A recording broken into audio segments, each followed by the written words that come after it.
Hey guys, I'm here with the svartpilen for a one. I'm gonna do the oil change, but first things first, we need to remove the skid plate, what I just did.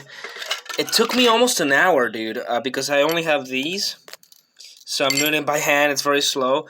If you have a drill or something that can help you with that, there's some specific tools. It's gonna make the job so much faster, man. This was so hard to do. The skid plate did its job. It's actually it's full of water. Yeah, I washed it very recently. It's actually pretty tough, even though it doesn't look like it. It did protect the exhaust. The exhaust is virtually not scratched underneath. And look at it, man. This is like plastic. So it's really sturdy. It's light. It's get full of shit. I'm gonna clean it out. This is like a kilogram or almost a kilogram heavy, and this is a few hundred. Well, it's also heavy, right? Holy shit with that. Sorry about that. This bumblebee. Can you just go back to your camera? Thank you. All right, so it was really hard getting it off, but finally I did it. Now, what people recommend? Well, first we need to make sure that we can actually remove the bolts to access the oil things and what. Dude, what is wrong with you? All day, I'm gonna slap you really hard unless you leave. If you leave, I'm gonna leave you alone. But I can't have you, buzzing around, man. It's really annoying. Okay? I'm warning you. This is your last chance to leave. Alright? There's nothing here for you. Nothing. Nada. No? Not gonna learn your lesson? Yeah, that's what I thought. Punk ass. Alright, sorry about that, guys. This is going unedited. Yeah, where were we? Yeah, so, we're gonna make sure we have the tools, okay, before we do anything irreversible and stupid and have to call for a tow truck or anything like that. It's gonna be expensive. The bolts we're looking for specifically are this one right here. I can barely see it on the camera. Okay, and it does not fit. So maybe a wrench. Oh my god. A wrench is gonna do it. Okay. The other one, I'm not sure where it is. I have to look on the other side. This stays put. So it's basically on the other side. That's ow. The foot peg. The passenger foot peg. The other one is on the other side. Okay, so you see how much crap is this? Silica? Yeah, it is. From the engine. So yeah, the build quality in these things is not pretty good, honestly. But well, they work. So, the other one we're looking for, well, this is obviously one of the caps. This is one, obviously. This is easy to remove and change. This is where one of the filters is. And where's the other one, dude? Can't seem to find it. But I know it's here. Ah, found it. Right there. This little bad boy. What a sneaky little bolt we have there. So we have everything. Wrench. Yeah, you're gonna be my savior today. If you can find one that is specific to the bike. Okay, like the ones I have, but bigger, I guess. Oh, also another tool you're gonna need. This little guy. Okay. Because the oil is not exactly, this is the oil you need to buy, well, one of the recommended ones.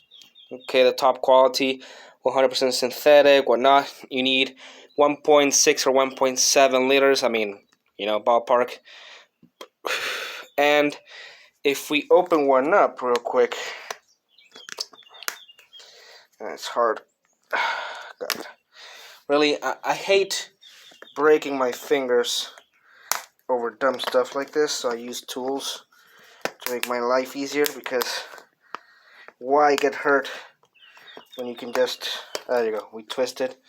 So you break the seal, and then it basically unscrews itself, and you have another one here. So as you can see, this bottle doesn't have like a funnel like this. So this is gonna make your life way easier when you change the oil. Now something we need to do, and we need, of course, the KTM/husqvarna kit. It's like 20 to 30 bucks depending on where you are, or if you go and pick it up. I went to pick it up to save myself some 5 or 10 bucks. And that's it, right? But first things first, we need to light this baby on fire. And for that, we need the key. I have the spare key here. Just twist. Something very important that a lot of owners don't do when it comes to igniting the motorcycle is you need to actually use a clutch. Why? Some of you are already angry in the comments. Listen, in my dealership, they told me, yeah, sure, you can turn it on just pressing the button. It will absolutely work, no problem. But sometimes a bubble of air may, especially when they're brand new, may form into the clutch compartment or whatever, and the oil. So I just do it to be safe, and it's a good habit overall. So while the bike heats up, let's go talk somewhere else where it's not as noisy. It's a good habit to use the clutch in case, I don't know if it's in gear or whatever. I mean, most bikes require you to either use the brakes or the clutch to turn on, and if it's the kickstand is down, it's a safety mechanism anyway. Yeah, I mean, it's free, so why not? You know, whatever. You cannot do it, it's going to be fine. Your bike is not going to explode because you didn't press the clutch, squeeze the clutch, but yeah. So, we need it to be not around operating temperature, okay? It needs to be a little bit colder than that because otherwise you're going to burn yourself. It needs to be, let's say, between 0 to 100, 50%. Okay, so there's actually a thermometer and it tells you, right? So it has 6 squares. Usually operating temperatures between 3 and 4.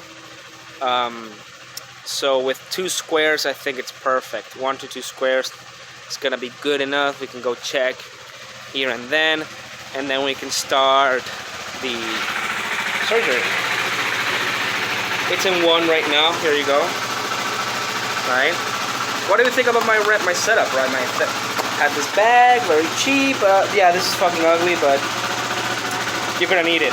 Okay, this bike is super uncomfortable. I also put the wrapping. Yeah, it's kind of disgusting, but most people don't notice from afar. And it looks like a 2022 model. It's actually a 2021. Another thing you need is a beer. Okay. You cannot do anything on your motorcycle unless you've got a beer. Yeah, don't leave the bolts on the ground. I usually put them in a cup. Like I put these on the ground, okay, because I was kind of in a hurry. And I use these, hold them in, right, leave them there. And I use this to lift the bike with a plank of wood. Alright.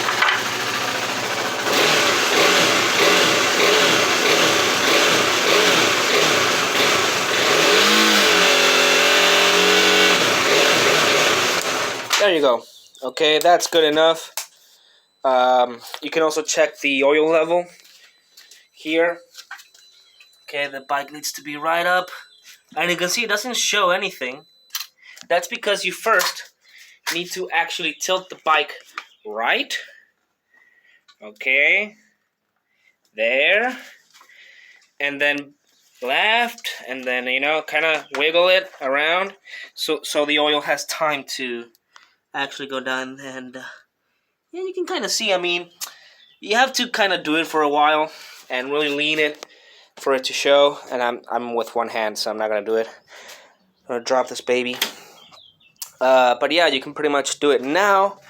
It's pretty much warm enough for us to operate it, but we need to use a bucket or something underneath to hold the oil. So I'm going to pause the video and go get it.